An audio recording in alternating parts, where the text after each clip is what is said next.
प्राचीन समय में एक ब्राह्मण विष्णुदत्त और उसकी पत्नी सुमति निर्धन होते हुए भी हर दिन श्रद्धा से अपने आंगन की तुलसी माता की पूजा करते थे। एक दिन कार्तिक मास आया। गांव में तुलसी विवाह की तैयारी थी, पर उनके पास दीप जलाने के लिए घी तक नहीं था। सुमति ने कहा, प्रभु, तुलसी माता को खाली हाथ कैसे छोड़ दूं? तब विष्णुदत्त बोले, देवी, सच्चे मन से किया गया छोटा सा दान भी बड़ा फल देता है।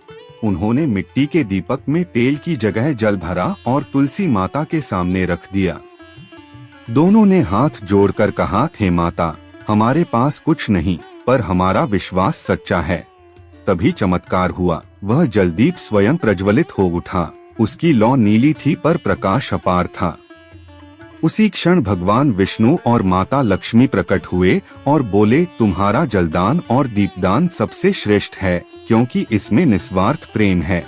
माता लक्ष्मी ने वरदान दिया, अब तुम्हारे घर में कभी अभाव नहीं रहेगा। जो व्यक्ति श्रद्धा से तुलसी में जल और दीप अर्पित करता है, उसके घर में सुख, शांति और समृद्धि सदा बनी रहती है। उस दिन से विष्णुदत्त के जीवन में परिवर्तन आया, धन, संतान और खुशहाली प्राप्त हुई। तुलसी के पास वह दिव्य दीप आज भी जलता रहा, जो भक्ति और विश्वास का प्रतीक बन गया। तुलसी केवल एक पौधा नहीं, बल्कि भगवान विष्णु की प्रिय पत्नी वृंदा देवी का स्वरूप है।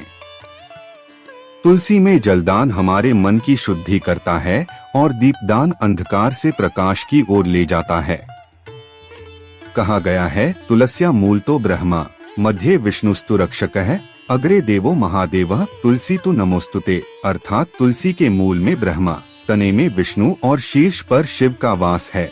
इसलिए तुलसी में जल और दीप अर्पित करना त्रिदेव की पूजा के समान है। सच्ची भक्ति कभी साधनों पर निर्भर नहीं होती। एक बूंद जल और एक दीप की लौ भी अगर श्रद्धा से अर्पित की जाए तो वह अनंत फल देती है। जो व्यक्ति प्रतिदिन तुलसी माता में जलदान और दीपदान करता है, उसके जीवन से अंधकार मिटता है, रोग शोक दूर होते हैं और उसके घर में सदैव लक्ष्मी का वास होता है, क्योंकि जहाँ तुलसी का वास है, वहाँ स्वयं श्रीहरि विष्णु निवास करते हैं।